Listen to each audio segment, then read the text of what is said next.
Now, how do the voters in Arizona and Florida see their choices on this primary election day? Miranda Kahn takes a look. JD, so far this election cycle has been marked by successful outsider candidates like Donald Trump. But tonight, political veterans Senators Marco Rubio, John McCain, and Congresswoman Debbie Wasserman Schultz look to quash any rebellion.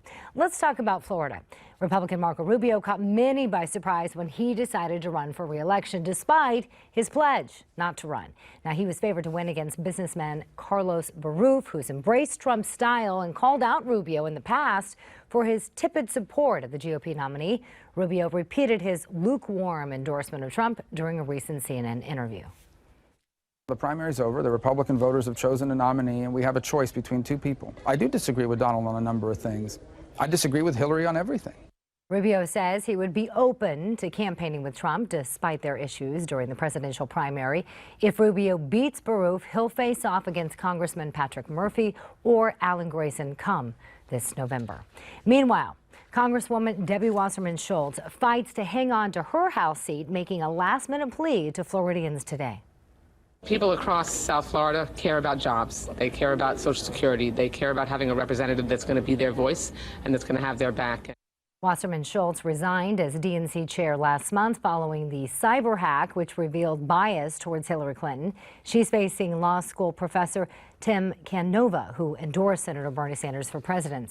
Wasserman Schultz is expected to win, but a recent Florida poll shows her only beating Canova by 10 points, 50 to 40%.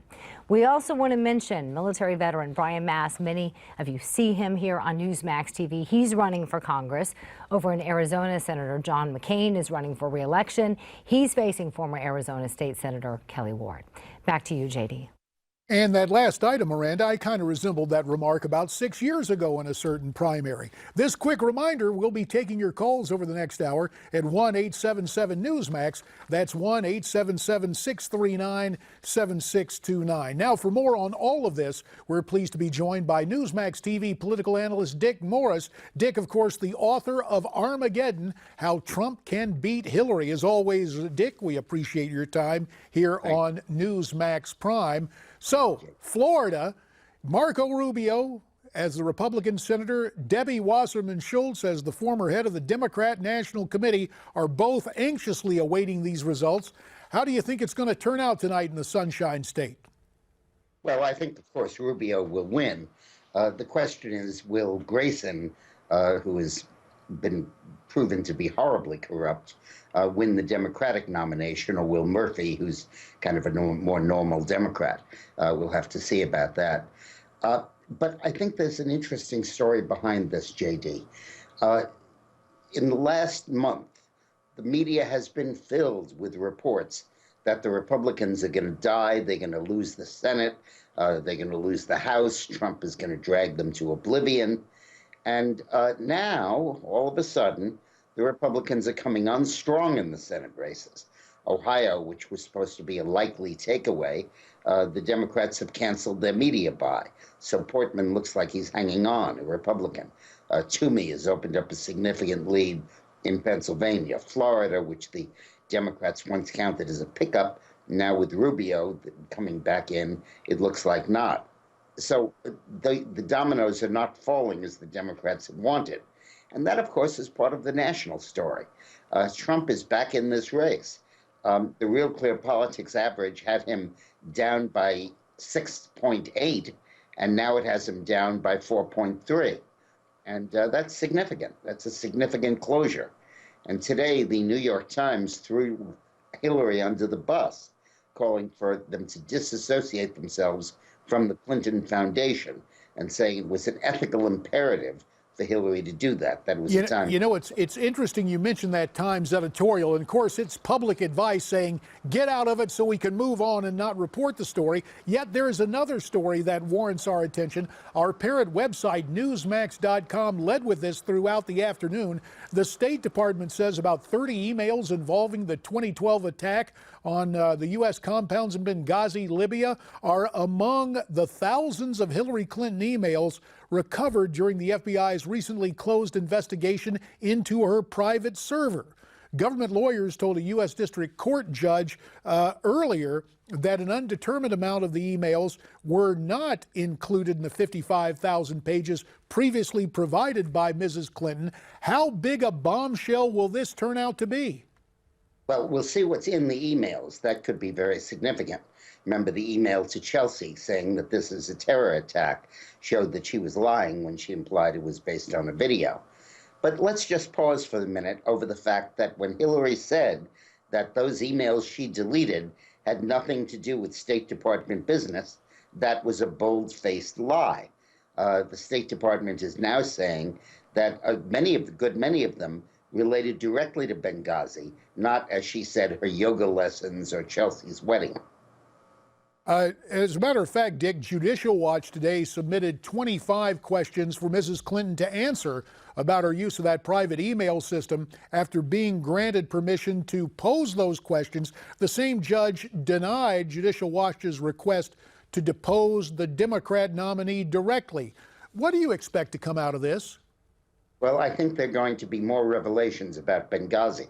I think that we'll learn more about why the troops were there why the consulate was opened in the first place.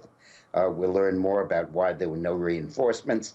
And we may get further evidence that the administration knew it was a terror attack on the anniversary of 9/11, and that the camouflage that it was about a video was lying to try to win the election.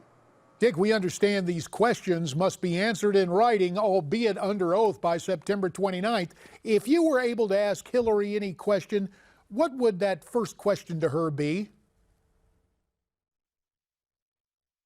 Why were we in Benghazi in the first place? And the reason I'd ask that is that I believe it was related to an effort to supply arms to the Syrian rebels from Libya. That is very much like the Iran-Contra operation. And if it were, that would have been illegal because there was no approval by the House or the Senate Intelligence Committee for that operation. Dick, Citizens United's David Bossie took this topic one step further, saying his group's investigation proved hard to tell where the Clinton Family Foundation ended and where the State Department workings began. Let's listen to David. Clearly, this shows how close. Look, this is an email about their State Department travel on an official trip to Russia that Abedin is sending to the foundation so that they understood they're going to be off the grid, that they understood if you need anything, call us. This is just part and parcel of what was going on. We don't know where the State Department ended and the foundation began, and that's really what our investigation is truly uncovering here. And we should point out, before I ask you about what David Bossie had to say, two media outlets are already calling the Senate Republican nomination race in Florida for Marco Rubio. So much for letting the polls close in the western part of the state. Don't know if you have a reaction to that right now, but maybe Rubio, and also what Dave Bossie has to say about Huma Abedin and all the intricacies of the Clinton campaign, the State Department, and the Clinton Foundation. Well, first, I just want to say something about Rubio. I've been critical of him in the past, but Rubio has done more to kill Obamacare than any other Republican, because Obama put in a provision that said that if the insurance companies lose money, the feds will pick up the tab. And Rubio killed that provision. And that's why the insurance companies are pulling out of Obamacare, and it is collapsing because of Marco Rubio's foresight and courage in that. And what points out, go ahead about Dave Bossie and his statement on the emails. There are other more disturbing things that flow from that. Huma Abedin is so closely connected with extremist jihadist Muslim affairs, including editing a journal on minority Muslim affairs that advocates Sharia. And she, at the foundation and the State Department, would have had access to all of America's secrets. That's troubling. I think the other thing about the Clinton Foundation is that we have found 2 or 3 guns that smoke. The most important one is the United Bank of Switzerland, UBS. There were 52,000 Americans who had numbered Swiss bank accounts, anonymous accounts, and a total deposits of $20 billion. The IRS said to UBS, we want the names. And the Swiss said, we're not going to give them to you. The court ruled for the IRS. The UBS refused to comply. Treasury said, if you don't comply, we're going to put you out of business by blocking you from doing any work in the United States. UBS went back to Plan B, bribe Hillary. And they got it done, and obviously that is disturbing. Dick, we apologize. That old four-letter word time is in the way. We'll have you back as we continue to uncover this. Dick Morris, author of Armageddon, How Trump Can Beat Hillary. Thanks so much for your time. Next, Gold Star mother Debbie Lee, who lost her son Mark fighting for our country, has some choice words for Colin Kaepernick. That's ahead on Newsmax Prime.